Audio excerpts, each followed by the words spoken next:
inside the CTC BIM project suite, we have the parameter jammer. What this allows us to do is take this family that we have here and adjust it to where it's reading the proper information inside our mechanical equipment schedule here. You can do this with any other family as well, as long as you have the parameter set that you want to run with.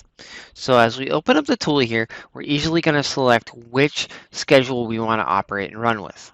Then we can easily select the piece of equipment or the tool or the parameter that we want to run with, and we can even pick it on the other side as well if it doesn't show up. And then we can come in here and adjust the parameters.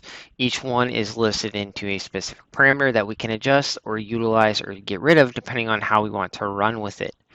What's also unique about this is that on the right hand side here, we show all of our status that we know what is going on, and we can even set as an instance or a type and set that for all the existing ones that we don't want to run with. So we're going to make a quick change here, click next.